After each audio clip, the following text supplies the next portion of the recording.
Good morning or good afternoon, everybody. Welcome to Networking Mondays. We're very glad you're with us today. It is July 12th, 2021. If you have questions throughout the presentation, please just open up the chat box and enter your questions there. For those watching on Facebook right now, please just enter your questions into the comment field. And as our speaker takes a break, I'll be sure to get those questions answered or asked for you. Please note this event is being recorded and is currently live on Facebook. The recording will be on the Career DFW Facebook page and the Career USA YouTube channel for others to view in the future. By participating in this event, and if you have your microphone or camera on, you give consent for your name and picture to appear. Please note that any comments you make in the Zoom chat window will not appear. Well, good afternoon, everybody. My name is Jeff Morris. Back in 2008, I started a website called Career DFW to help those who were unemployed in the Dallas-Fort Worth area. In 2012, I started a second website, careerusa.org, to help people outside the Dallas-Fort Worth area. I have written a book called What I've Learned About Your Job Search that you may not know. It is available on Amazon. Since 2007, I've been facilitating and leading the North Dallas Plano Career Focus Group. The group's been around since the late 1990s, and I'll tell you about our upcoming programming this Friday at the end of this session. And since 2017, I've been a member of the practice interview team, also known as the PIT crew, since 2017. And if you'd like to have more information on conducting or having a free interview or a free panel interview to practice your interviewing skills, just reach out to me and I'll be glad to get you the information of what we have. Well, every week we have a different speaker talking about networking. I think this is, today will be our 18th speaker. You can see everybody who's on the list, and next week we'll be on number 19. I'm going to have to rearrange the pictures here to get more faces on here. But I just thought it was important that everybody hear about networking from a different angle, a different perspective.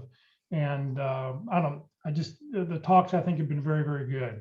So this week, our title of the talk is Networking the Old-Fashioned Way. Jay Arbetter is the Senior Vice President of Wealth Management at UBS. Jay, thank you for being with us, and it's all yours. I appreciate it. Is there a way that I can see like the screen of everybody? There we go.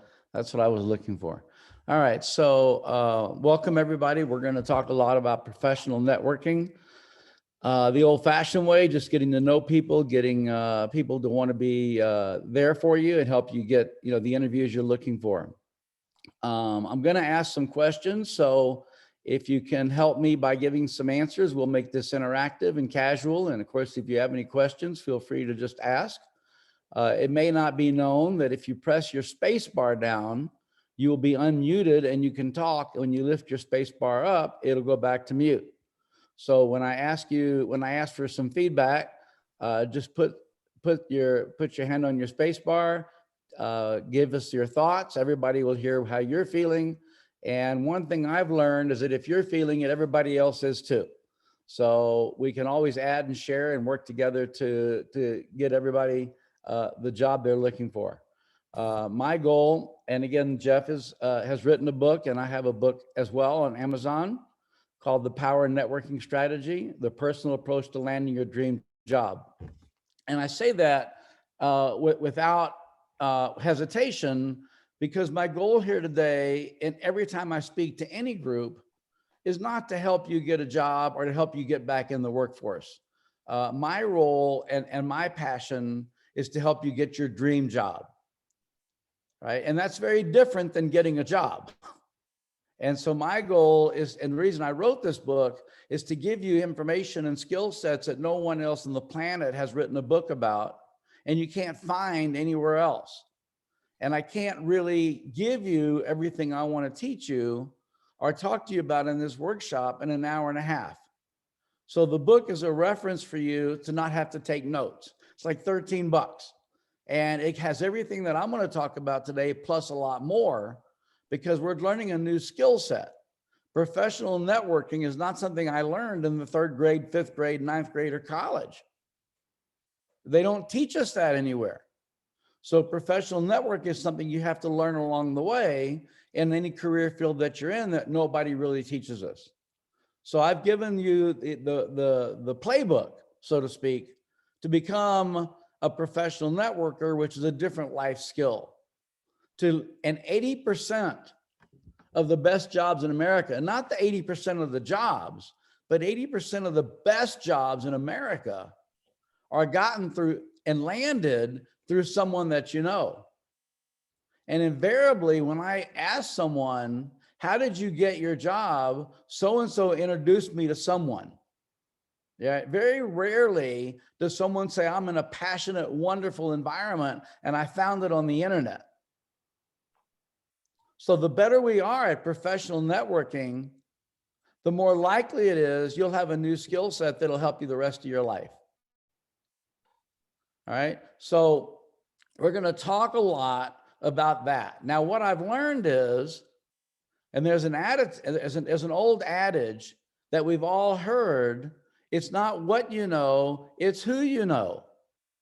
But I will patently tell you today that is not true, because it doesn't do any good to have people that you know that are centers of influence if they're not going to refer you into an opportunity they could refer you into. So it's not what you know or who you know, it's who you know that will be your advocate, that will be your ambassador. Because if they're just somebody that you know that could do it for you and won't, then it's a worthless pathway. But if they'll be your advocate and your ambassador, then doors open up for you that you'd never open up for yourselves. So my pathway today, my workshop today, is to teach you how to build these advocates, how to build these ambassadors, how to find them, and how to cultivate them so that when the opportunity shows up, they'll mention your name over somebody else's. And that's huge when you're looking for a new position that'll carry you the rest of your life that you're passionate about. So the first building block, and the thing we're going to talk about, is what I learned early in my career as a financial advisor. And I'm going to take you back to when I started as a financial advisor in 1985. So I've been doing this 35 years now. And when I started out in 1985, maybe 36 years now, it's getting late in my career, I didn't have any clients in Dallas, Texas. I didn't know anyone. I just moved here. And I went to work as a young financial advisor for Merrill Lynch. And if you go back that many years, you'll remember we didn't have cell phones. And we certainly didn't have caller ID. So the way that they had you build a business was they gave you a list of 1,000 people that lived in a 20-mile radius of your office, and you had to call 100 people a day and spend 10 hours a day calling people. And of course, they didn't know you were calling, so they would pick up the phone before they told you no. Now they don't pick up the phone because they know it's a caller ID. But back then, you were told, as soon as you got on the phone with someone and said, I'm with Merrill Lynch, I'm a young financial advisor, I'd like to talk to you about your money or whatever you want to say, 99 of them will tell you, I'm already taken care of, thank you, goodbye. And out of 100, one of them will say to you, I'd love to talk to you, but it's not the right time. Can we do it in 2 months when my CD comes due or when something's happening? So you have to make a Rolodex and keep calling. And we learned if you called 100 people, you might talk to 10. One of them be willing to talk to you down the road. And out of those 10, one of them will become a client and they'll give you $2,000 to see how you do with their IRA. It's a long, hard way to build a business. Needless to say, 97 out of 100 people in 1985, starting in our career, quit. And I wasn't a great cold caller, so I had to find a new way to land and grow a business from scratch, not knowing anyone in the community. So I learned how to professionally network in a community to build a business. Today, I have 16 people on my team, 7 financial advisors, and we manage 1.5 billion in almost every state in the United States. And I didn't do it through cold calling. So I'm going to teach y'all to be professional networkers along the way for the skill set that I've learned to be a professional networker. And I was lucky. In my first years of being in the business, I ran into a lady, which is in my book, named Sarah. Sarah had started the business with no money. She had 4 kids. Her husband didn't make a lot. She started the business at age 58 years old after her kids all went through high school and into college, and made it a multi-million-dollar business in 4 or 5 years. So I got referred to Sarah by a friend, and I sat down with her and I said, Sarah, I have 3 degrees, accounting, economics, and finance. And I said, I never learned in college how to start a business with no money and turn it into a multi-million-dollar business in 4 or 5 years. How did you do it? What degrees did you get in school, in the business world that I didn't get? And she said, I never took a class in business my entire college career. I never thought I would own a business my whole life.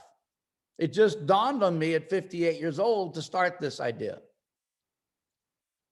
And she said, it was my college training that made me successful, but it was not in the business world. So I said, okay, I give.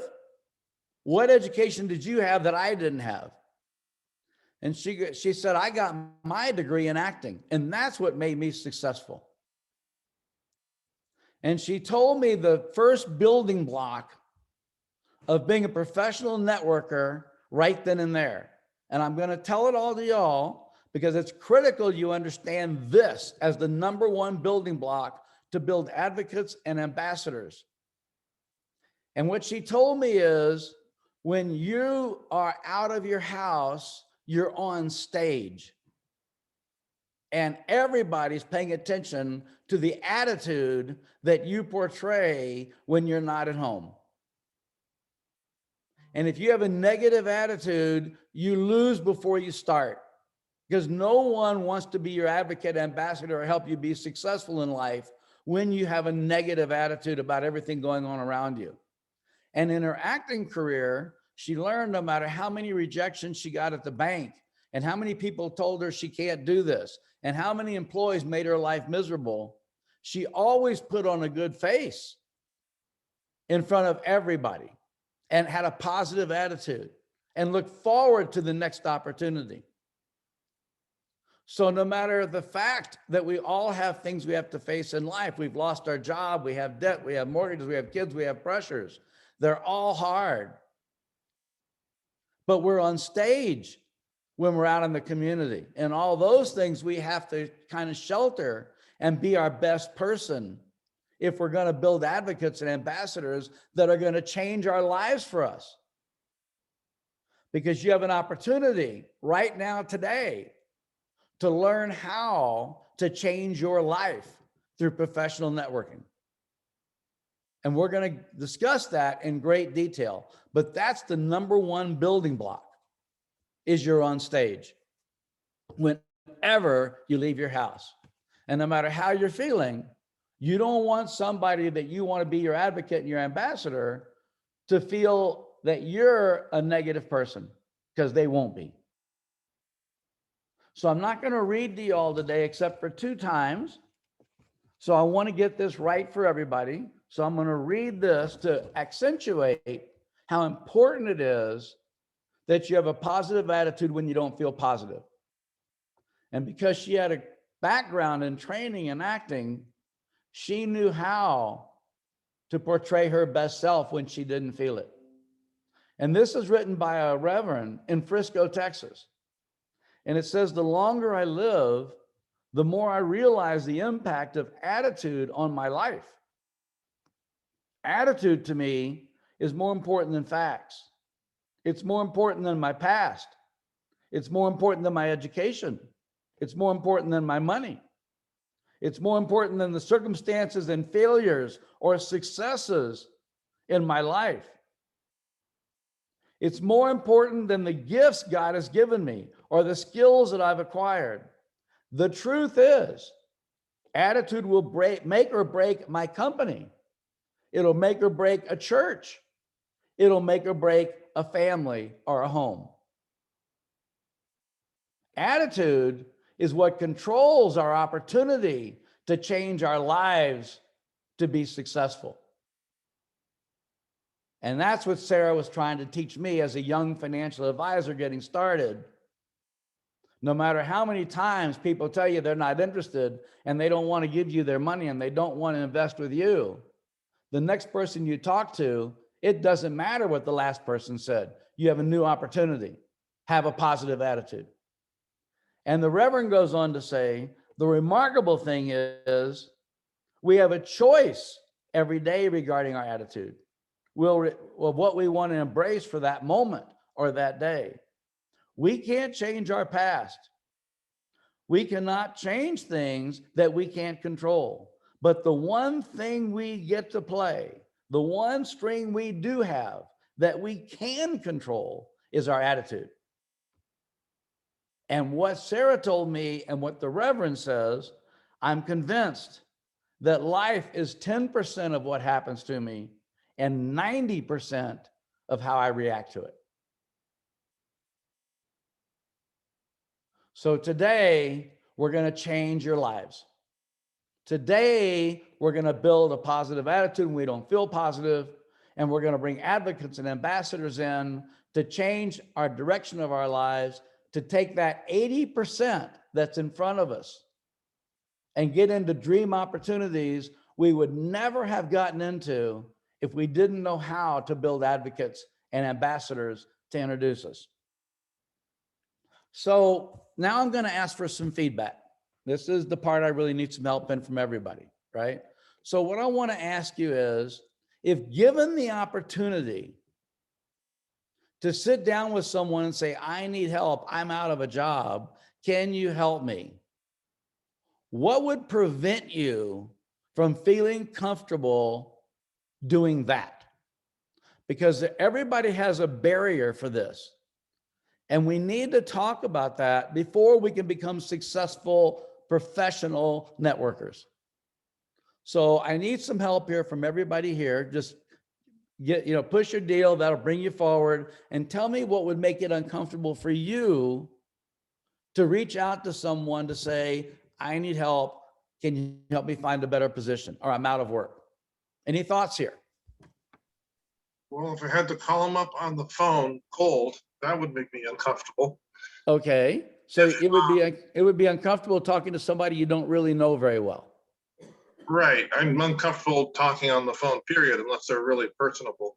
Okay. So it's hard for you to talk on the phone, period. You'd rather sit down with someone. So COVID has really been hard on you personally, because you can't really meet people when we were dealing with COVID as aggressively as we were. However, COVID's made it easier in the sense that I can use LinkedIn and email and so forth. Okay. So if you're texting or on LinkedIn, then you don't mind asking for help, but it's on the phone. Yeah. That's interesting. Okay. So other than that, it would be very comfortable for you. Yeah, Kevin, go ahead. Well, what would make me uncomfortable, and it probably is at this point in time making me uncomfortable, is some of my past experiences, because you look at my resume and there's it's been categorized as job hopper. Okay. And so that bothers me, because it just it doesn't look at the individual circumstances, and it almost puts me at a defensive of why I changed jobs. All right. So for you, it would be really your past experiences, and you'd have a hard time overcoming that and asking someone for help because of your past experience and how they might judge you. That's a pretty good what you said, but I still ask for help, but I'll just bungle the interview. Okay. All right. So we need to find a positive way to ask for help so you don't bungle it, right? And so what you've hit on is what I hear a lot when I do these, and that is that it's very awkward for me to ask for help in a positive way so that I get the results I want, because I don't know how to do that. And I get that a lot. So we're going to talk about that today, if that'll help you, Kevin. I think you will. Thank you. All right. I need some more Yeah. thoughts. What's David, you uncomfortable? had your mic unmuted. Hey, good afternoon. Mine is similar to David's, and that is calling someone cold is almost like an invitation to interrupting and then starting off on the wrong foot. Okay. So we have to figure out how to build a relationship first before we start asking for help. And that's kind of a difficult thing to do. So we're going to talk a lot about how to meet someone, build the relationship before we even ask for help. And that's a big part of professional networking. So we're going to talk a lot about that today. And that's a really good point. And I'm really glad you said that. On the chat window, a couple people put comments in, getting the cold shoulder or negative attitude. Somebody else said not having anything in common with the person. That's brilliant. Who said that? Lori. Lori, I want you to talk to me. Where's Lori? There she is. I'm hitting the space button and nothing happened. Oh, well. There you are. Okay. So talk to me about having nothing in common, because I've given this for years. I give it 4, 5, 6 times a year in different groups, and no one has ever said that. Oh, interesting. So that's the most insightful thing I've heard from anybody. You win the prize today. Yeah. So talk to me about not having something in common. Well, sometimes I've had a friend who had just a super high placed contact who did great networking. And you kind of look at their background and it's like, well, the things they're interested in don't seem to be the things I'm interested in. So how do I get a conversation going? That's a brilliant insight. And we're going to really hit on that today. That's one of my major topics. Great. So I didn't know you ahead of time. I didn't pay you to say that, but you're segueing right into something that's really, really, really critical in professional networking. So I'm really glad you said that. It's easier for me, rather than you chat these text messages, if you just open up and talk, because I really want other people to hear what you're feeling, not just in the text deal. So we'll accomplish a lot more if y'all talk to me. I think I have a question. Go ahead. Okay. The thing that makes me really uncomfortable is when I stumble on opportunities Okay. that are oversaturated. Well, give me an example. What do you mean by that? Well, just a quick example. I mean, I look on LinkedIn, on some of their advertised jobs. I see jobs, that have 400 or 500 applicants, and I see other jobs that are just as good, but they have like 4 or 5, 10 applicants, right? I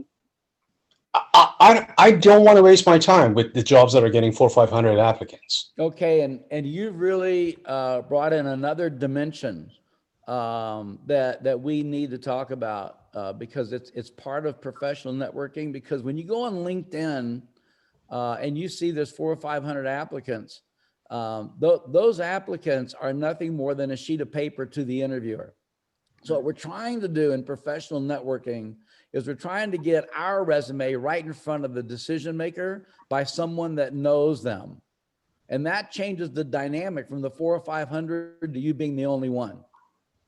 Because if you get a resume in front of the decision maker from someone that's a close friend of theirs that knows you, then they look at yours, not the other 400 or 500. And so that's really, I guess we're both saying the same thing. I need to find a way to narrow the competition down. exactly. And that's what I'm going to teach you today. So you're right in line with why we're here. Right. I appreciate that. I think- Teresa, you had a good comment in the chat window. You want to say it, please? Yeah, I'm having camera problems, but I'll say it. Thanks, Jeff. So my experience is similar to everyone else's.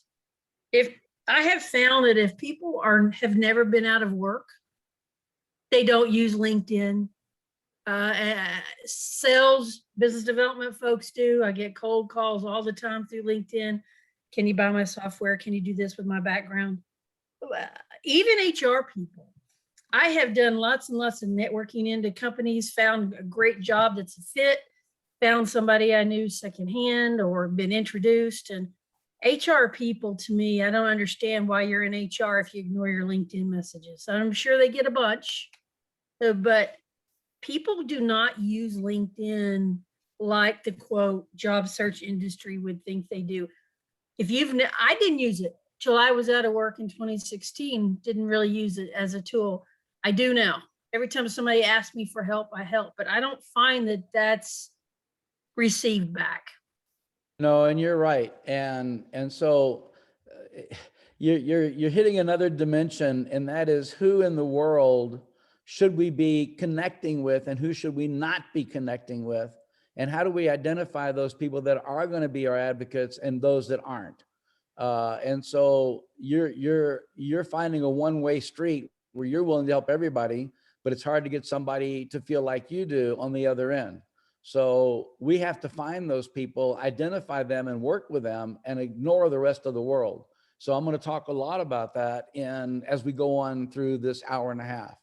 I'm getting brilliant comments, Teresa, more than you I also- normally get. Teresa, you didn't mention it when you talked, but in the comment you put down, I find that if I find people that have never been out of work before, they generally don't help. Because they don't And get that- it. They haven't right. been in your shoes. They haven't been in your shoes. They haven't had the pain, so they don't understand, and no sense of urgency, nothing. So, And right.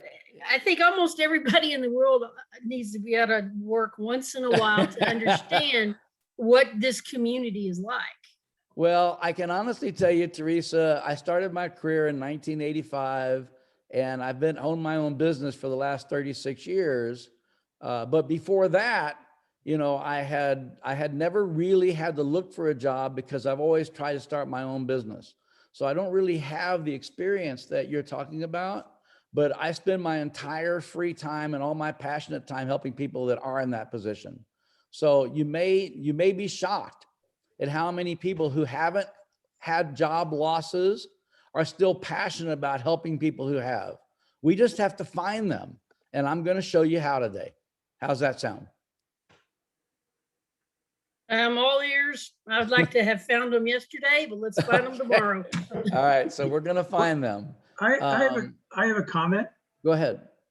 You know, you have to think of the other. I have to think of the other person. If I'm worrying about myself or how I'm perceived by the sheet of paper, then I'm not really looking to form a genuine relationship with someone.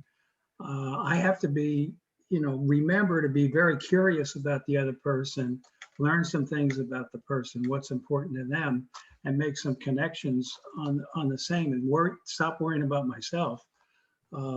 So I think. And that's one of the building blocks of professional networking. And we're really going to delve into that.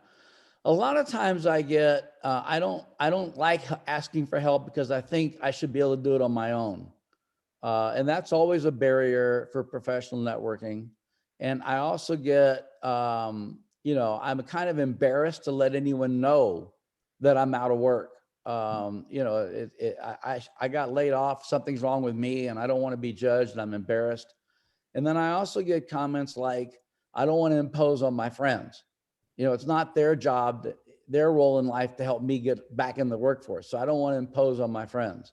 So I get all these different barriers from people about professional networking as to why they don't feel comfortable doing it. And you've hit on a lot of them today, and I've heard a lot more.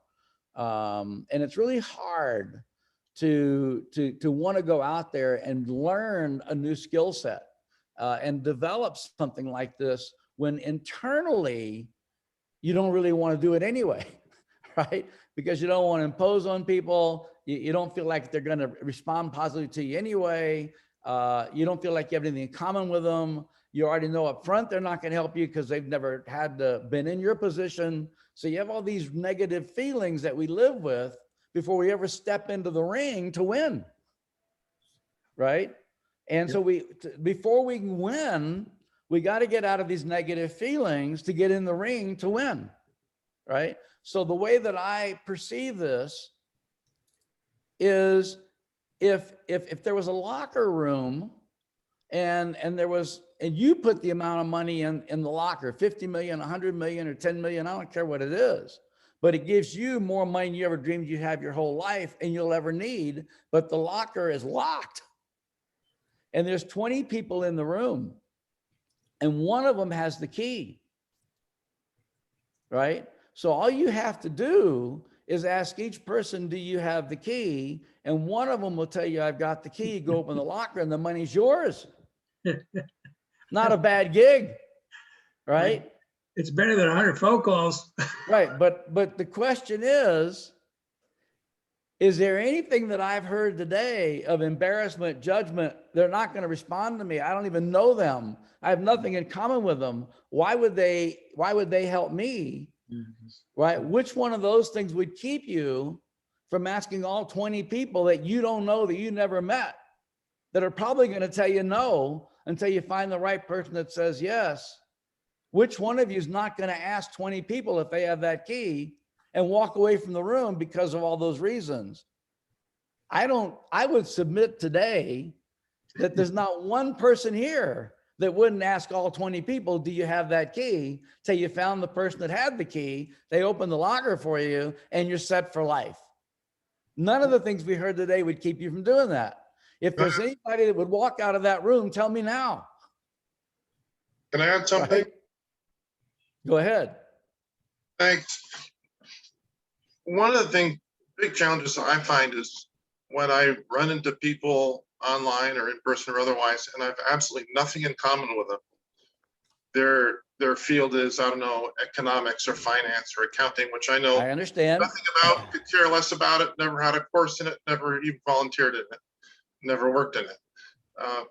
It makes conversation very difficult because I know nothing. It does. They do. They don't know what I'm interested in. So how can I possibly do anything with that? Or should I just? I'm going to tell you. I promise you, I'm going to tell you.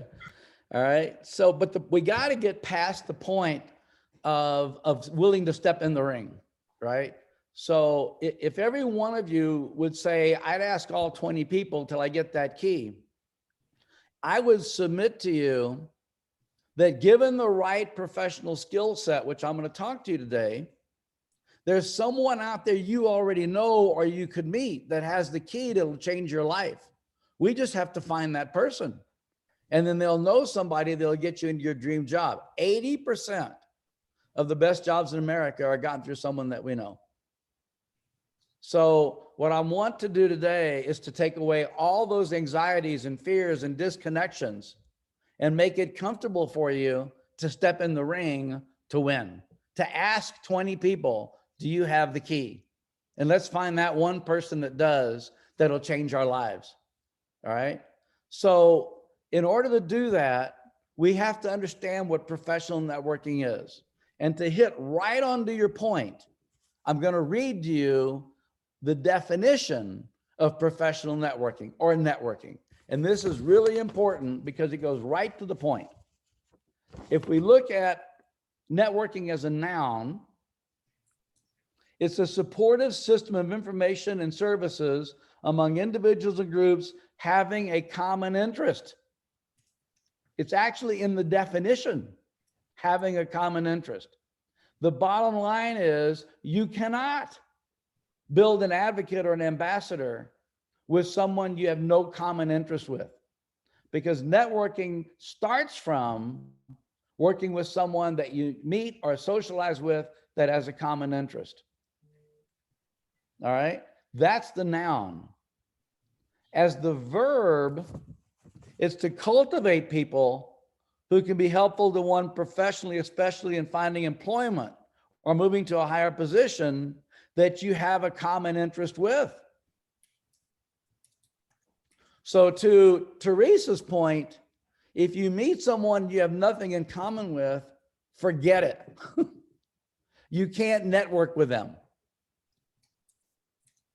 So what we want to do is we want to find those people that we have a common interest with, that we can cultivate and build relationships with, that'll be our advocate and then our ambassador.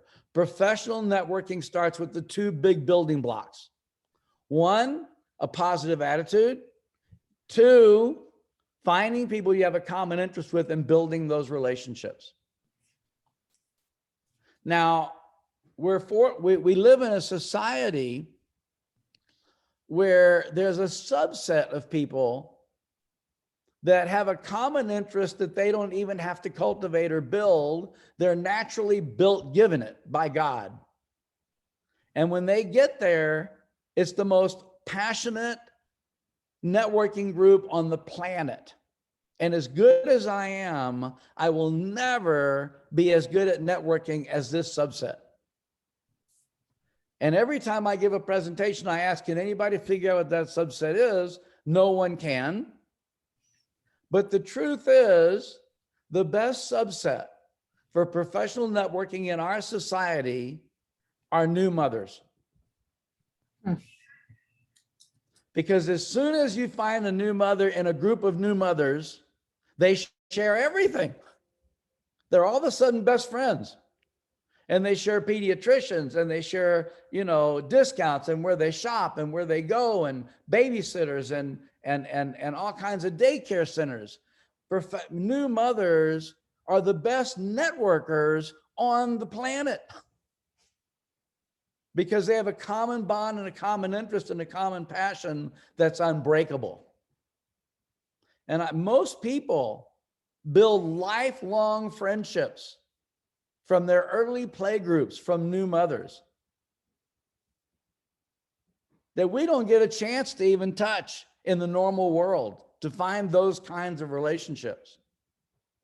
But new mothers are given the opportunity, without even thinking about it, to build relationships that are lifelong because of that common bond. And they don't have to work at it. It's just so natural. So what we have to do to be professional networkers is find those people that have the same common bonds and comfort levels that we have, so we can build those relationships. Now, if I go back to my Merrill Lynch days, I remember when I was starting out, I was 3 or 4 years in the business. We had a guy that came in who was training us, and he brought all the young financial advisors in with 3 or 4 years, and he put us in a room. And he said to us, I want to ask you why somebody does business with you. Why do they give you their money? Is it because you get better returns for them than all the other financial advisors at Smith Barney, Payne Weber, all the other brokers at Merrill Lynch, Fidelity, Schwab? Are you that good 3 years in the business? I doubt it. Well, maybe it's because you're more trustworthy and your clients trust you. So you're the only trustworthy financial advisor in all of Merrill Lynch, Payne Weather, Smith Barney, Schwab, and Fidelity. I doubt it. So why are people doing business with you? Well, it's because you're fun and you're jovial and you're charming. Well, you're the only fun and jovial, charming financial advisor in all of Merrill Lynch, Payne Weber, Fidelity, Schwab. I doubt it. So I'll put the question to all of you in this little room so that you can be successful the rest of your lives. Why is somebody doing business with you? And if you can't answer that, you can't grow your business. Well, none of us can answer it. Once he took all the things away we would normally say, there was nothing left. So we didn't know what to say. So he said, when you learn this, you'll be successful the rest of your lives. So what I'm going to tell you is what I learned that day that changed the direction of how I dealt with people the rest of my career. This is the next building block of professional networking. No one does business with you because they like you, they trust you, you're good at what you do. Those are given competent skill sets to be in any career. That doesn't separate you from the rest of the field. What does, right? The thing that separates you, which helps you become something different, is not how much your clients like you. It's how much you like your clients. The building block to building a long-term relationship to make someone your advocate and your ambassador is not about you, it's about them. And what did David just say a little while ago? I've got to take me out, or Kevin, I got to take me out of the middle of this and be curious about them. But that's not the whole picture. The whole picture is you have to let them know you care about them. Because if people don't think you like them and you admire them and you care about them, why would they do anything for you on the planet? And if they know you care about them and you like them and you admire them, why would they do anything else?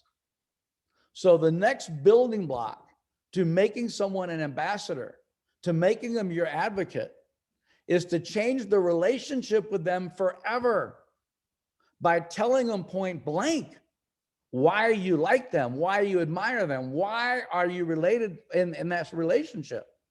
And you can meet someone anywhere and have a cup of coffee and in 5 minutes find out if you like them or not, if you want to be with them, and what are their common interests and grounds. And if there's nothing, don't mess with it. If there is, tell them. So he told us as young financial advisors, go to your top 10 clients, call them on the phone and tell them what you admire about them. And if you don't like them, tell them to find another financial advisor because you're going to lose them anyway. And build a business with people that you like and admire, and they'll be with you for life. And they'll tell everyone they know what a great person you are. And if you think about it, when you go home, your kids and your wives are always napping at you to do something. And if you go to work and you have a job, you're always being told to do this better. Who is telling you how great you are? No one. And if you step up to the plate and tell them how great they are, you're the only one. And that changes the relationship. So it's really important that you take your feelings out of the middle of this and you put their feelings in it. And so he told us, go tell your top 10 clients how great they are. True story. I got on the phone that day. I called a doctor that had like $100,000 with me, been taking care of him for 6 or 8 months. And I said, doctor, I want to tell you something. You're an amazing human being. And he said, what do you mean? And I said, you see 100 pregnant patients a month. You're on call at the hospital all night. We didn't have cell phones, we had pagers. You're getting buzzed at 2, 3 in the morning. You go sleep on a cot in the hospital. You deliver a baby, you come back to the office at 7 and you see patients till 5 and you go back to the hospital. And you're never in a bad mood when I talk to you. I said, you're an amazing human being. I couldn't do that. I don't know how you do it. But if I had an entire book of business of people like you, I would feel like I died and went to heaven. You're an amazing person. He said, do you really feel that way? I said, I wouldn't have called you and told you if I didn't really feel that after 6 months of working with you. You're a person to admire. And he said, I want you to do me a favor. I said, what is it? He said, I've got an inherited portfolio at Schwab, and I have no time to call that guy and find out what's going on. He never calls me. Would you be willing to take that account over because it's 1.5 million and I can't watch it anymore? I didn't even know he had it. I never asked him for it. But because I told him how much I cared about him, he wanted me to manage all his money. We built a relationship that day that lasted 3 generations. I took care of his parents. I took care of him. I take care of his son. And this is now 36 years because of that one comment I made. To get people to be your advocates, your ambassadors, it's not about you, it's about them. And when we are willing to articulate how much we care in every relationship we have, the relationship changes. And I built an entire business with great people on my team that I love, clients that I love talking to every day because of that one principle. And they all know it.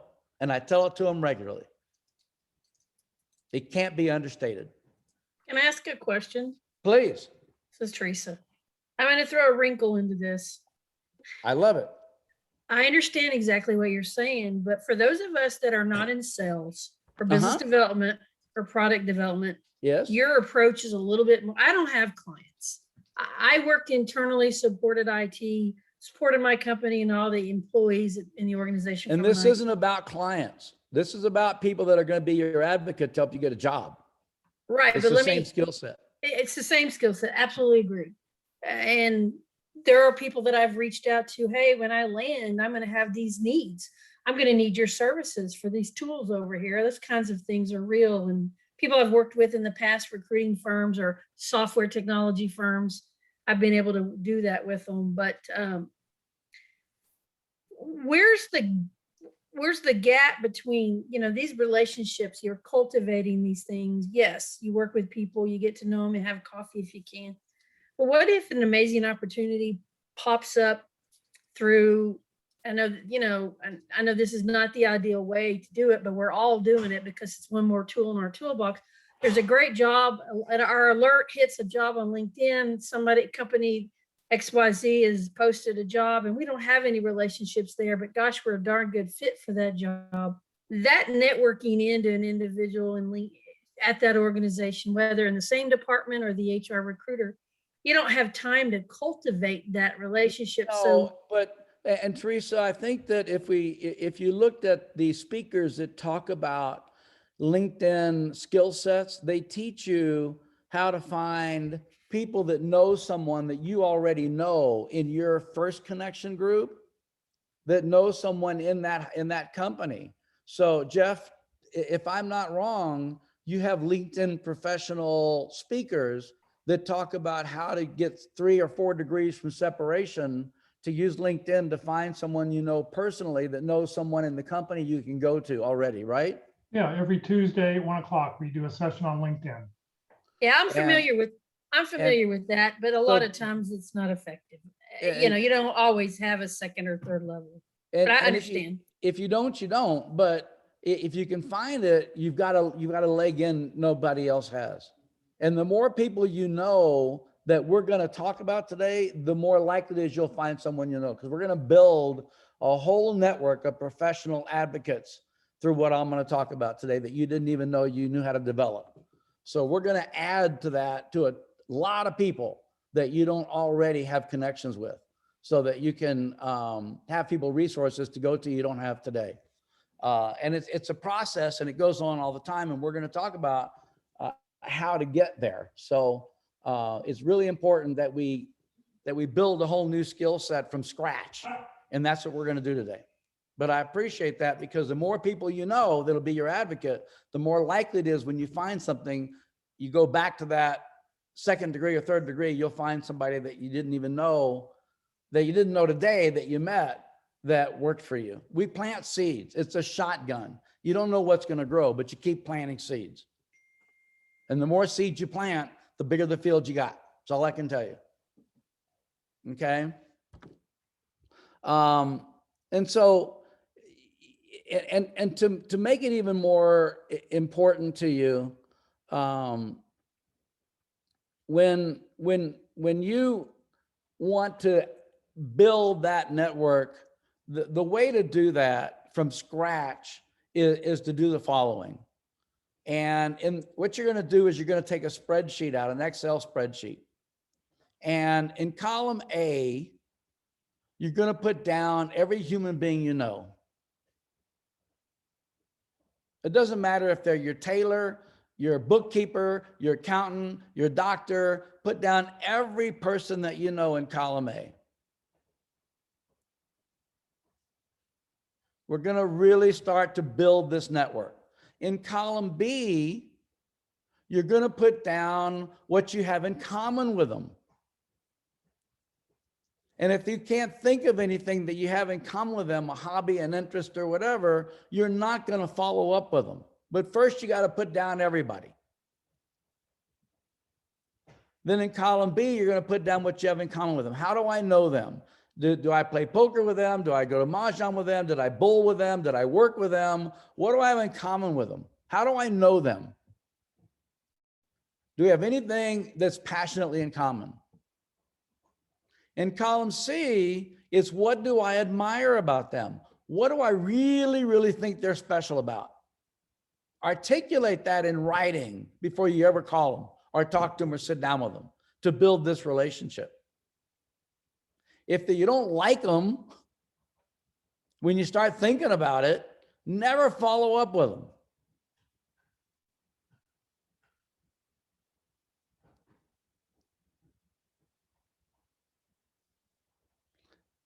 One of my hobbies and passions in life is I happen to have a road bike, and I'm a member of the Dallas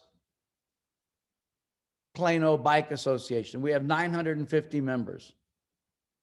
And before COVID hit, I was a ride leading instructor, and we would meet on Saturday mornings, and I would lead a group 40, 50 miles, and I loved doing it. And a friend of mine called me one day and said, what we need to do is ride the MS 150 and raise money for multiple sclerosis. So I said, that sounds like fun. What do we got to do? He said, well, it's in 2 or 3 weeks, and we're going to ride 75 miles the first day and 75 miles the second day. And I said, Dale, we've never ridden 75 miles in one day in our lives. And we only have 3 weeks. We have no time to train for it.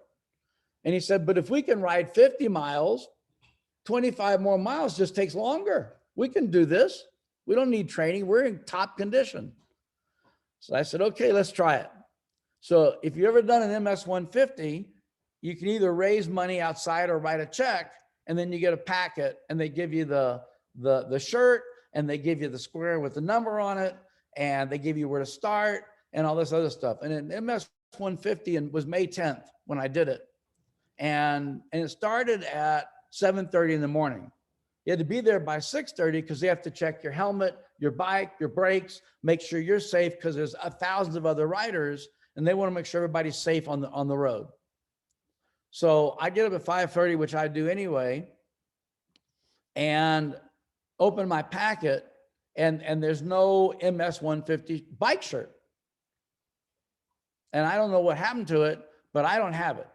So I had 2 choices at 5:30 in the morning that morning. One was turn on the lights and wake up my wife, which was not a good idea. And the other was to just get in my bike drawer in the dark, grab a shirt and go, which is what I did. Well, when I got to the MS 150 that morning, there were 700 other people with the same MS 150 shirt on, and I couldn't find any of my friends. I looked all over. We didn't have a place to meet, and everybody looked the same. So the gun went off and I went.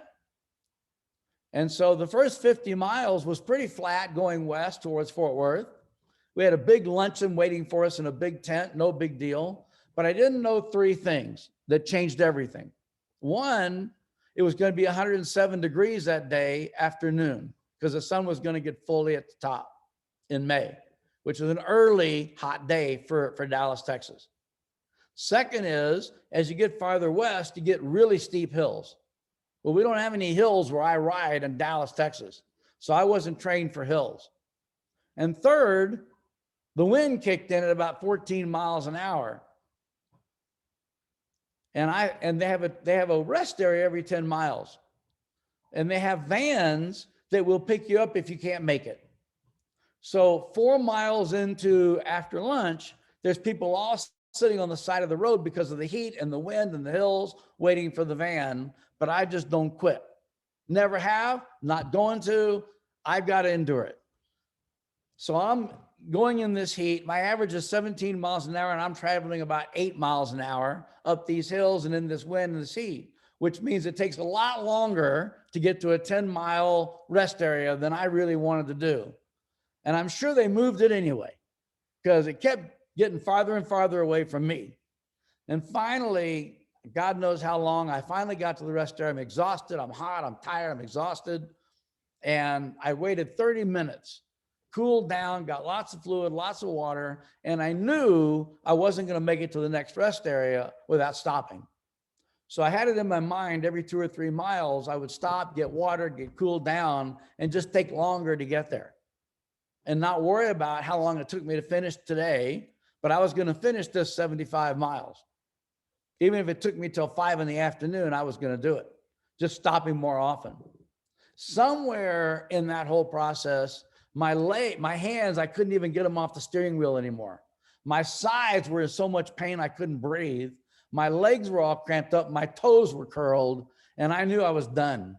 I couldn't even move my legs anymore. Everything hurt, cramped, tired, exhausted, dehydrated. I couldn't do it. Pulled over on the side of the road. True story. Cop comes over in a motorcycle and says, "What's going on?" And I said, "I'm done." I said, "I can't go any further. My back hurts, my neck hurts, my hands, I can't open them. I'm barely able to even breathe. My side hurts. I'm finished. I wasn't trained for this." He said, "Well, do you know you're only 5 miles from the finish line?" And I said, "Officer, if the finish line was across the street, I'm done. Can't do it." He said, "Okay. Are you okay? You need medical attention?" I said, "No, I just need to sit here until the van comes." So another biker stops and he says, "What are you doing?" I said, "I'm waiting for the van." He said, "Don't you know you're only 5 miles from the finish line?" And I said, "I know it, but I ain't going there. I can't even walk there. I'm done." He said, "Okay, I feel bad." About 15, 20 minutes later, this guy comes by. He's bigger than a house. He must be a fullback on a professional football team. I mean, this guy is huge. And how he got that little body, that big body on that little bike up those hills and everything is beyond me. But he pulls over and he stops. He said, "What are you doing?" I said, "I'm waiting for the vans." He said, "No, you're not. You're only 5 miles from the finish line. We are going to finish." And I said, "How are we going to finish?" He said, "I'm going to get in front of you and block the wind. You won't even feel a whisper. And this is the last hill. I've done this before. And then we're going to go downhill all the way to the finish line. And it's pretty flat. But we're going to finish. Get on your bike." Well, I've been there 20, 30 minutes, cooled off. I said, "Listen, we're going to be going about 3 miles an hour up this hill. Are you sure you want to go that slow?" He said, "I don't care what it takes. We're going up that hill." I said, "Okay." So I got behind him and he was right. I didn't even feel a whisper. In fact, he was kind of sucking me in the wind up this hill. He's so big. And we got up the hill, we got down, we're going flat. I pulled up next to him and I said, "What is your name?" And he said, "Fred." And I said, "Fred, I can't thank you enough for what you did, because I don't like to quit, but I couldn't have done it on my own. I appreciate what you did for me." And he said something to me which changed my life forever. And now I'm going to say it to you. He said, "I didn't do it for you. I did it for your shirt." And I said, I didn't know what shirt I had on. It was in the dark at 5:30 in the morning when I put it on. I said, "What has my shirt got to do with this?" He said, "You're wearing a Coleman cancer survivor shirt. And my wife is a cancer survivor. And no one who supports cancer is going to sit on the road under my watch and not finish." If I would have had the MS 150 shirt on, I never would have finished that race that day. But because I happened to have a Coleman shirt on and his wife was a cancer survivor, he was not going to let me fail. And what I'm going to tell you today is there are people out there, if they have a common passion and a common interest with you, you don't have to ask for help as much as you think you do. They won't let you fail if they're the right kind of person. They will go to the end of the world to make sure they help you become successful. And we're fortunate enough in Dallas, Texas, and to live in America with so many quality people that will go out of their way to help you become successful because it's success for them. They don't have to have had the pain you've had or I feel the cramps that I felt to make sure that I became successful. They just have to have the passion I have and the common bond I've got, and they will not let you fail. So in your advocacy of building relationships like this, the list that I'm having you build, that common ground, the common passion, and letting them know how much you care about them, You'll find those people like Jeff who are retired and doing this 5 days a week to help people get back in the workforce. I do this for 5 or 6 different groups with volunteers that run it, that don't get paid for this because they don't want people suffering or out of work. There's a lot of people in every church and every organization and every nonprofit that donate immense amount of time and money for people that are less fortunate or struggling. We just have to find them and make them our advocates and our ambassadors with the right building blocks. They will not let you sit on the sideline waiting for a van. I learned that lesson that day. So build your network of everybody that you know. Your second column is what do you have in common? Your third column, what do you like about them? The next column is how are you going to contact them? LinkedIn, Facebook, phone calls, emails. How are you going to contact them? Put it in the spreadsheet, because being a professional is having a process. And the more we articulate in writing what it is we're trying to do, the more success we're going to have in changing our lives. One of my passions is scuba diving. And the first lesson they taught us, if you don't, you plan your dive, and then you dive your plan, or you die. So plan your future right now and build for success, and do it that way. So put down every way you know to contact these people. We've got so many different multimedia ways to do that today. And if you don't like calling them, as I heard earlier, text them, email them. If you like one-on-one, set up a one-on-one coffee. We can do that now. Everybody's pretty much vaccinated and wants to get out and socialize now. All right. The next column is when are you going to contact them? If you've got 50 people on your list when you're done, you can't call all 50 or contact them day one. You can't follow up. So pace yourself, because you're going to be on the computer looking at job opportunities, Indeed, going to workshops. You don't have all day to follow up with 50 people at once. So pick 5, pick 3, pick 4. I'm going to call these people Monday. I'm going to check with these people on Wednesday. I'm going to check with these people on Friday. Put it down in writing ahead of time. Professional networking is a process of professionalism. Once you've done that, when you contact them, be prepared for them to say, I'm busy. I can't meet with you. I can't talk to you. I've got a project. I'm going on vacation. You know, my kids are in sports. Can we put this off till the fall? Can I put this off for a month when I get back from vacation? That's not a negative to you. That's a positive to you, because now you have a time to follow up with them again. Put it on the next column. Make sure if they say, call me in 2 weeks or text me in 2 weeks or a month, that you do it. Because each time you respond to them, when they say they want to be responded to, you're sending them a message that they're important to you. People have to know they're important to you to want to help you. So if they say, call me, August 1st, and you don't call them till August 18th, the message you're sending is, it wasn't that important to me to call you when you said to. And by then they're busy again. That was their window, and they gave it to you and you ignored it. Now they'll never talk to you. So if they tell you to call them August 1st and you contact them again on August 1st and they're still busy, you've at least sent them the message, you're important to me. And if they put you off again, put that date down and do it again. Consistency in contact builds trust. That's what makes them want to be your advocate and your ambassador, because you followed up when they asked you to, even 2 or 3 times. It's not a negative that they're not interested.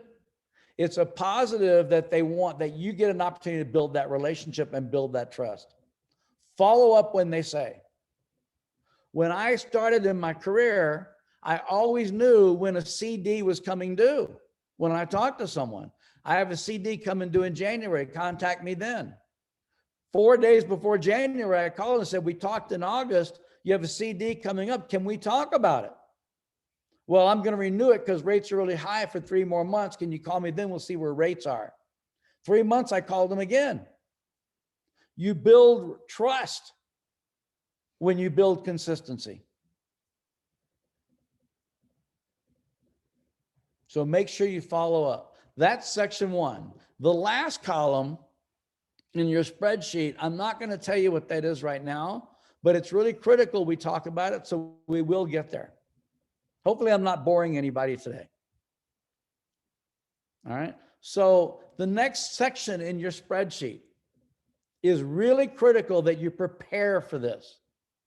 You write down all the things you love to do. I like to go bowling. I like to bike. I like to shoot. I like to do mahjong. I love museums. Write them all down so you identify what you're most interested in first.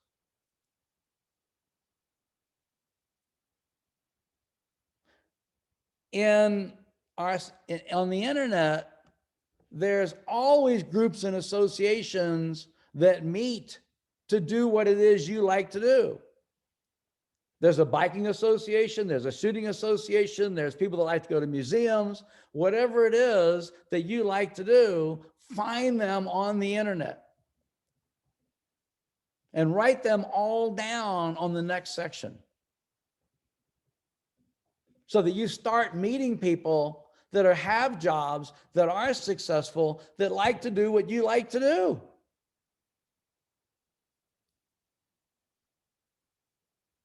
Now, when you go to the first meeting, you're not going to know anyone and they're not going to know you. So you're going to leave and you're not going to talk to anybody. Nobody's going to talk to you. And you're going to say, Jay was really stupid. I went to these meetings. I didn't meet anybody. Nobody talked to me. What a waste of my time. Right? So let's fix that. In every single organization on the internet, for any association there is of anything people like to do, there's always one person that says, for more information, contact me. What do we know about that person? They love the organization. They have a passion for what it is. And they like to help people, or they wouldn't put their volunteer name out there to be contacted by anybody that wants to know more about the association. That's the ideal person for you to be an advocate, build an advocate or ambassador with. We already know about them. They're incredible people. So the first thing you do is you contact them and you say, I'm interested in your bowling group, your museum group, your shooting group, whatever it is. I love to shoot. Can we have a cup of coffee and have you tell me more about the organization? I'm thinking about becoming more active with it. He'll say, of course, or I can't do it right now. Can we do it in 2 weeks or whatever it is? Don't go to that meeting until you've met with that person, because that person is going to be the key to introducing you to the right people in that meeting, in that group, because he's going to meet people that they're like him or her. And you won't waste your time with people that aren't already what I call connectors. Connectors play together. And when you meet one and you meet their friends, you've met more.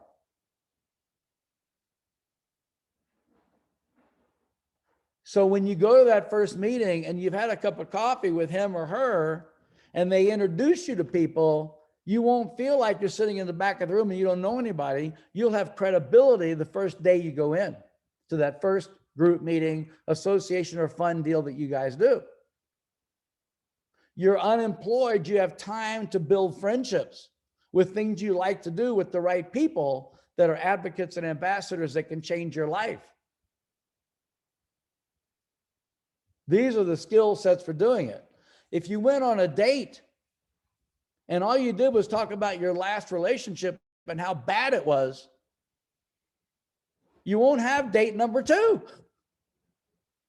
So when you meet these people, don't talk about you're unemployed and you don't have a job and you can't make your payroll or you can't pay your rent or whatever's going on and you've tried and tried and tried and nobody's listened to you. Thank God for you. That ain't gonna go.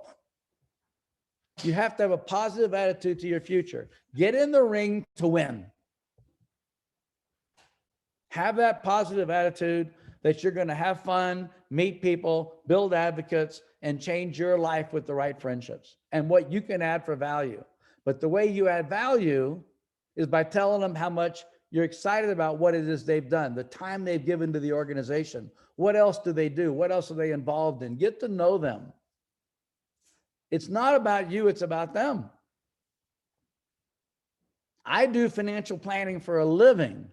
I don't take on a new client till I've asked them everything I can think of to build a financial plan for them.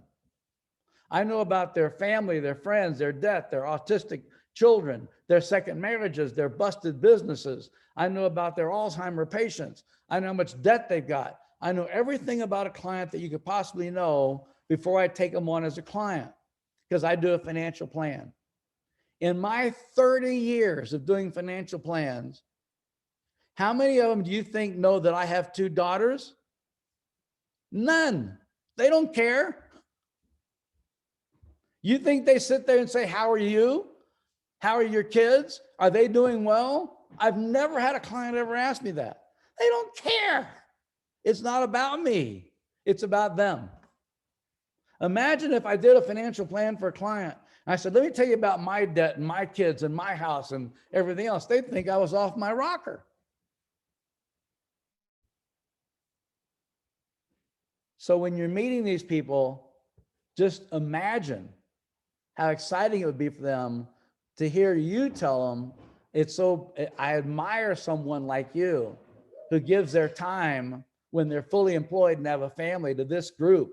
I really want to get to know you better and the group better. It just changes everything. That's your second section. When I was an internationally ranked chess player, they taught us one thing. The best defense is a good offense. When you're unemployed, you can be on the defense all the time, or you can take control of your life and be on the offense. Professional networking, you get to go on the offense. You get to meet the right people, do the right things, build your network, get that one golden ticket that has the key to open that locker and set you up for life. Third section on your spreadsheet, right? If you have a profession, you're a lawyer, IT specialist, teacher, whatever, there are associations all over the Metroplex in your association. There's legal associations, accounting associations, IT associations, HR associations, whatever your profession is, find those associations in Dallas that meet, that all do what it is you do. Another level of common bond and passion to meet the right people that already are connected with you in a different level. How many of y'all have, what do they call those things? Elevator speeches, right? Everybody's got an elevator speech, right? I hate them, right? They're the worst. What are they about? Me. When you go into an elevator speech, you're shifting everything from about them to about you. You can't build relationships and get to know people and have an elevator speech right up front. They don't work in professional networking, except in one area. And that's in a professional association meeting where everybody does what it is you do. Then they want to know, I practice law. I'm an IT person. I'm a teacher. I love teaching. They love teaching. They're going to want to have that discussion with you. An accountant, if you're a teacher, doesn't give a shit. I hate to say it. If you start talking about all your IT work and how many nano, things you build to an accountant, you've lost them from the time you start. They don't care. So you have to only use your elevator speech with people that have the same passion, common interest, and professions that you have, because they want to talk to you about it. It's the having shop. Then it becomes fun. And it's not just about you, it's about them too, because they have the same passions you do. So we're going to take the elevator speech out of the equation and change it for the last column, which is going to change how we ask someone for help so that we win. The last section in your spreadsheet is everyone you ever worked with. I don't care if you worked with them in Michigan or New York or California or Florida. It doesn't matter where you worked with them or where they live today. Write down everyone you've ever worked with in this section. What do they know about you? They know your work ethics, your passion. They know you're a team player. They know you better than anyone else you know. They know you because they've worked with you. This is a level higher than any other level on that spreadsheet. So you say, well, why would I contact somebody in New York? I live in Dallas if I worked with them in Michigan, right? What's the point of that? And I haven't even talked to them in 8 years anyway. What's the point? You don't know who they know. And you may work with somebody in Michigan who now lives in New York, whose brother owns a company in Dallas, Texas, and is looking for someone like you. And when they say, I worked with this guy for 5 years, you need to hire him, you get hired. They don't even interview anybody else because you're a known quantity. Now, if you work with them and you follow them every day and you hated them and they hate you, don't call them. It won't do any good. But if you had a good relationship with them, whether it was a supervisor or a sub person that you mentored or that you taught or that worked for you, and you had a good relationship as their boss or mentor or whatever, put them on your list and contact them. Find them on LinkedIn, find them on Facebook, but find them. As many people as you can you've ever worked with. Because you don't know who they know. And somebody you worked with 15 years ago may own a business today in Dallas, Texas, and you wouldn't even know it. So make sure you refine those people and get back in touch with them. And they're going to like hearing from you. Let's go on the offense. Let's get in the ring and let's win. All right. Last column is the most important column I can give you as to how to approach this so that everybody wants to be your advocate and everybody wants to be your ambassador. There are 3 types of people, and you need to know that right now. There are those people that are very social, very well connected, know a lot of people, and will help you. There are those people that are very social, very well connected, have a lot in common with you, a lot of passion, everything else, but will never refer you because they don't refer anybody. Then there's those people who sit on a computer all day long and play video games and never socialize, don't know anybody. Right? We want one subset of that whole group. The subset that knows everybody and likes helping people and wants to refer you. The other 2 subsets are worthless to you. They can never be an ambassador or an advocate for you. So how do you identify someone right away that's going to be your ambassador and advocate and want to connect for you, and those people that aren't? Because the quicker we can identify that, the quicker we don't waste our time with someone who won't help you. And I will submit to you that people that know a lot of people and won't help you aren't bad people. They've just referred somebody in their lifetime and it went really bad and they're never going to do it again. All right. So the way you figure that out in 3 minutes or less is the following.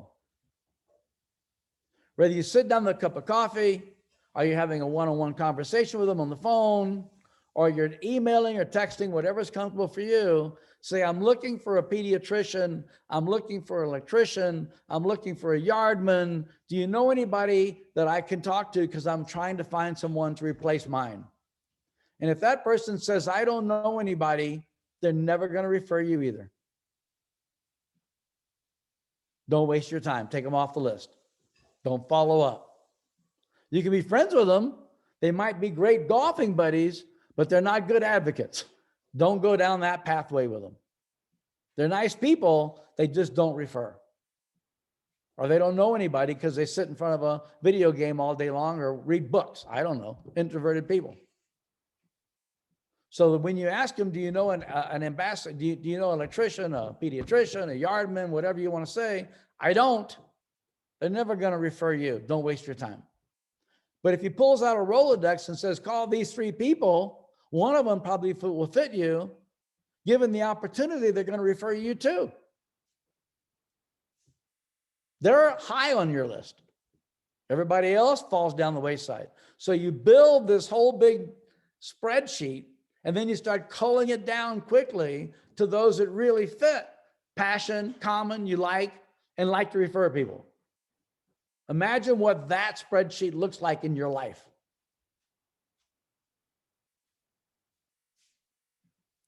Now, the last column is the trickiest part of the whole thing, right? You're building a relationship, you're telling them how great they are, you're doing all these wonderful things, and now you got to ask them for help.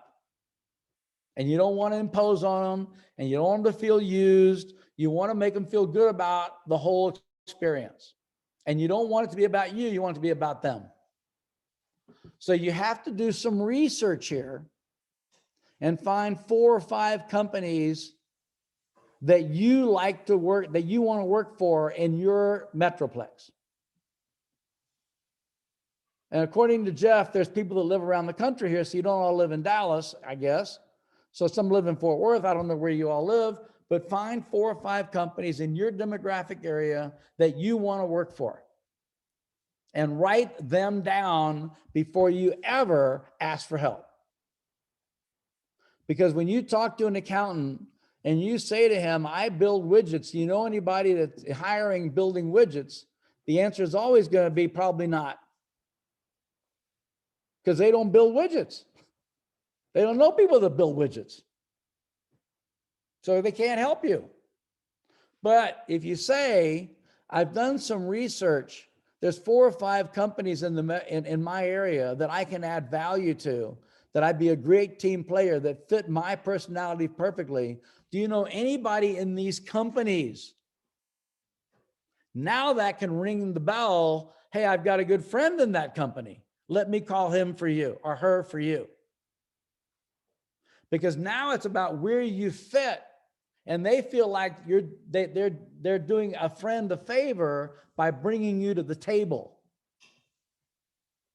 They're helping a friend get a good employee. They're feeling good about it. They're not helping you. We've switched it.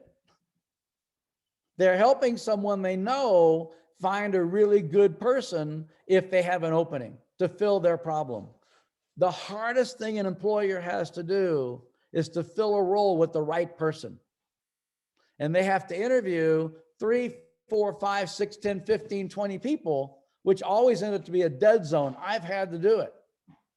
I hate interviewing because I can't find the right person, and I keep finding duds that don't fit. I would wish someone would call me and say, I know the right person for that role. Call them. That would solve all my problems instantly. So list the 4 or 5 companies that you want to work for and ask them, is there anybody you know at these companies, because they're a perfect fit for my job set, skill set, and my personality. They say, yeah, I know so-and-so. I know Sam. I know Sarah. Let me call Sarah and see if she's looking for anybody. I can, Sarah, I'm going to do you a favor. I've got a guy that's a perfect fit for you. Are you looking for someone? Now you switched it from asking them to help you to asking them to help a friend. It's a whole different psychology and a whole different question. And if they can help a friend, they're going to feel great about that. Let me ask you something. Have you ever introduced someone and they got married? You brag about that the rest of your life. I introduced them. Right? We're all like that. And if they can say, I got that person, that job, they're gonna always go back to whenever they're cocktail party. Remember, I got you that employee. They're gonna feel great about that.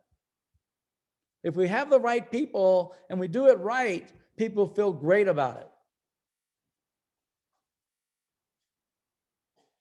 These are the building blocks of professional networking. These are the building blocks that helped me build a business from scratch to the huge company and success that I have today. And they're not written in any other book, and they're not taught in any other class. And I had to learn them over 35 years of experience and all the right people in front of me giving me new ideas. So now I'm putting it all in one place. All right. So it's really important that you get on the offense here and you get in the ring to win. Am I out of time? Because I can go another 30 minutes. And I get it. So everything I've told you is in my $13 book, right? I encourage you to go on Amazon. You can't remember the pipeline of everything I've just told you in an hour and a half. Because it's 35 years of experience. I want all of you to get your dream job. I want all of you to be successful. And there's so much more I have to tell you that I can't tell you in an hour and a half. All right. And I want everybody to be fulfilled as I've been and Jeff has been our whole lives. And you can be that too. And to end to a story, because I know Jeff has gotten online and told me I'm done. To end the story, there are these two guys cutting down a tree. And the first guy has cut down his first tree with his axe and the second tree with his axe. So he turns to his buddy and he said, "You're still hammering away at that tree. Why don't you go sharpen your axe?" And the guy said, "I'm too busy cutting down this tree to go sharpen my axe." Right? So how many of us feel frustrated because nothing we're doing is working? Yet someone else does a little bit and gets a lot. They get a little sharper axe. Y'all have taken the time out of your day, an hour and a half of your time, to listen to me talk to help sharpen your axe. If I've accomplished just a little bit of that, then I will have accomplished my mission, which is why I wrote this book, which is why I speak to all these different groups, is to help people sharpen their axe, to have a little more happy life than they had before by using these principles of professional networking to get in the ring and win. So if I've done that, I thank you for your time. Thank you for helping you sharpen your axe. And I've accomplished my mission. Appreciate everyone. Thank you. Jay, thank you very, very much. Here is a picture of Jay's book. I did put the link for the Amazon link. If you're interested in getting it, it is in the chat window. So you can go and download that. Jay also talked about networking, how to network with professional groups. There's a link in there. So if you need to, please save the chat before you leave so you can get those couple nuggets that are there. And the only thing I want to leave you with is I still have bandwidth to do this more often to more groups. This is my passion. It's what I want to do. So I'm going to give all of you my email address. And I'm on LinkedIn, so you can link up with me, and I hope everybody does, because I want to hear your comments when you get jobs and how these things have gone. And if you have questions along the way, you can send me a LinkedIn message. What about this? I want to help everybody. I can't, but I try. So it's JAR as in Roy, BET as in Tom, 3539 at AOL. And don't laugh at me. At AOL.com. My wife won't change it. We've had it since day one. And so again, it's JARBET3539 at AOL.com. If you're a member of any group or association that you feel like could benefit from my presentation and my workshops, then I'm more than happy to give my time to do that for free. Just have either contact me or have the person in charge contact me and schedule me as a speaker. I'm always available. Jeff knows that. We've been doing this for years, and it's a passion for me, and I love doing it. And I want to thank you all for your time. Jeff, it's all yours. Jay, thank you very, very much. Great information, wonderful feedback. I see, oh, good. Mario put the email address in the chat window for Great, you. thanks. So wonderful. All right. Let's see here. Just want to remind you, we're putting on training 5 days a week. Tomorrow for LinkedIn Tuesdays, LinkedIn from a Recruiter's Eye, Kurt Vondermatter, who's a retained executive search person, will be talking about LinkedIn. He pays the big bucks to LinkedIn for the full-blown recruiting package, and he's going to show you what he looks for when he's trying to find you and what you need to be doing so you stand out when he's searching for people. On Wednesday, we'll be on session number 11 of 13 for interviewing Wednesdays. And this, I think, goes right along with what Jay talked about today, how to reach out to the people. And it's doing informational interviews. So it's a great topic. I always think that, information interviewing is just, it's a very, very important tool that you've got to learn how to do. On Thursday, for Effective Resume Thursdays, we have a special guest speaker, Aaron, who's the operation director at Next Step Recruiting. He sees hundreds of resumes on a daily basis. He's going to tell you what will make a resume stand out and what will put your resume into the reject pile. So join us this Thursday for that. And then this Friday at the North Dallas Plano Career Focus Group meeting, simplifying the job search through trust. And trust stands for 5 different things. And you'll find out what those are this Friday if you join us. Ken Schur is a speaker I found from the Philadelphia area. And he, I saw him do a presentation. I thought it was really good. So that's why I invited him to come talk to us this Friday. This Friday also, the Women of Wisdom will be meeting. They meet the first and third Friday of the month. It will be at a special time of noon instead of 1 p.m. Central. They'll be meeting at noon Central. If you do want to be invited, you do need to send an invitation to WOW@careerdfw.org to get the invite, because they don't want the group to be too large. If you're not a member of the Career DFW and Career USA LinkedIn groups, you're welcome to join either one of those. You do not need to be in the DFW. You can be anywhere to join the Career DFW group. It's just the first group I happen to start. This session has been recorded. It will be on the Career DFW Facebook page and the Career USA YouTube channel. Please follow us on Facebook. Please subscribe to our YouTube channel. We really appreciate it. On the YouTube channel, it looks something like this. You want to click on where you see the green arrow where it says playlist. And then down at the bottom, you'll see the different playlists that have been done. If you want resumes, interviewing, LinkedIn, networking, don't click on the video though. Click at the very bottom where it says view full playlist, where you see that red arrow, and then up will come a list of all the different topics and the speakers who've talked about it. So it makes it, you can go through and find the topic that you're looking for. This particular talk, it'll be a couple hours before it's up on the YouTube channel, as it takes a couple hours for YouTube to process the video. If you're not receiving emails about our workshops and you're not getting a daily email from us, please join the Career USA mailing list. You can do so by sending an email to career+subscribe@groups.io. You won't be spammed, but what you will get is the daily title of the talk, the daily topic, and the Zoom link. So it'll be really easy for you to just go click and you're right into our session for the day. Please note, Career DFW, we're a 501c3 nonprofit organization. Jay was a volunteer speaking today. I'm a volunteer. I've not gotten paid to do any of this over the last 13 years. This is what I do to give back to the community. We have no full or part-time employees. Career DFW, we survive on donations. It helps pay for Zoom. It helps pay for the web names, the web hostings, and anything I can't get donated. So please consider making a donation when you get your next job. So thank you very much for joining us today. Hey, quick question for you. Yes. Yeah, the email that you put for Jay, I just sent him an email and it was bounced back to me. All right. I'll tell you what, let me stop the recording here and I will go and look it up and I will put it in the chat box. All right, thank you.